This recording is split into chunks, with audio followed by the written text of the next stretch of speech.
আসসালামু আলাইকুম। কৃষক বন্ধু সাজিদ ইউটিউব চ্যানেলের পক্ষ থেকে স্বাগত। আজকে আমি আসছি আপনাদেরকে এই যে এখন অনেক তাপমাত্রা, এই তাপমাত্রাতে ধানের কি রোগ হয় সে সম্পর্কে বলার জন্য। এই তাপমাত্রাতে এখন সবচেয়ে বেশি সমস্যা হয় শুকনা পচন এবং এই সাথে পোকার আক্রমণ হয়ে থাকে। তো এই সময়তে এই দুইটাই একসঙ্গে স্প্রে করা লাগে।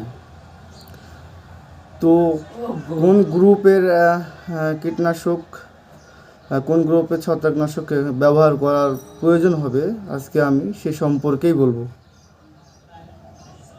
তো চলুন দেরি না করে সেটাই দেখি। প্রিয় দর্শক, দেখুন এন্ডেভার প্লাস অ্যাজোক্সট্রোবিন 20% প্লাস ডাইফেকোনাজল 12.5%। তো এটা শুকনা পচন বা বিভিন্ন ধরনের যত পচন আছে সব পচনেই একটা ওষুধেই যথেষ্ট। তো এটা দেখুন। আর পোকার জন্য হচ্ছে ফ্রিজ প্লাস এবং একটু বেনজয়েট প্লাস হচ্ছে অ্যাবামেকটিন। এটা 20% আর 40%। তো এটা হচ্ছে পোকার জন্য। এটা আর এটা একসঙ্গে স্প্রে করতে হবে। এটা হচ্ছে 100 মিলি 96 লিটার পানি, 96 লিটার পানি। এটা আমাদের এখানে যেটা বলে যে 100 মিলি হচ্ছে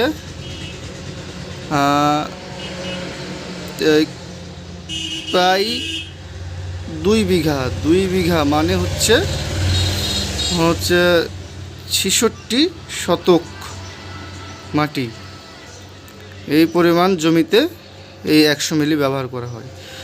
আর এই যে এটা হচ্ছে 100 মিলি, এটা হচ্ছে 33 শতক, মানে এটা 2 বিঘায় 2টি লাগবে বা 200 গ্রাম। এটা বড় 300 গ্রাম হয় আর 100 গ্রাম হয়, 200 গ্রাম কোনো কীটনাশক হয় না।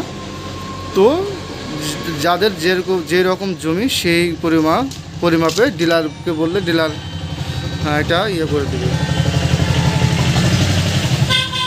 তো এই সময়তে এই দুইটা কীটনাশক আপনারা অবশ্যই ব্যবহার করবেন। এবং আমি যে এইটা দেখাচ্ছি এটা এক কোম্পানি, হয়তো আরেকটা আছে আরেক কোম্পানি। ডিলারকে বললে তারা সবচেয়ে ভালোটা আপনাদেরকে বের করে দেবে, কিন্তু আপনারা এই গ্রুপটা বলবেন অবশ্যই। যে এটা হচ্ছে দেখুন, এটা হচ্ছে অ্যাজোক্সট্রোবিন 20%, ডাইফেকোনাজল 12.5%। আর এই যে ফ্রিজ প্লাস, এই হচ্ছে এটা 20% অ্যাবামেকটিন ও 40 গ্রাম অ্যাবামেকটিন বেনজয়েট। তো এটা আপনারা ব্যবহার করবেন। তো সবাই আমার চ্যানেলটিকে সাবস্ক্রাইব করুন এবং আরও বিভিন্ন ফসলের বিভিন্ন রোগ সম্পর্কে ধারণা দেব এবং ওষুধের নাম বলে দেব আপনাদের সুবিধার্থের জন্য। আপনাদের তাহলে এতে কী হবে, ফলন বেশি পাবেন এবং আপনি সজাগ হতে পারবেন, জানতে পারবেন। তো সবাই ভালো থাকুন, ধন্যবাদ।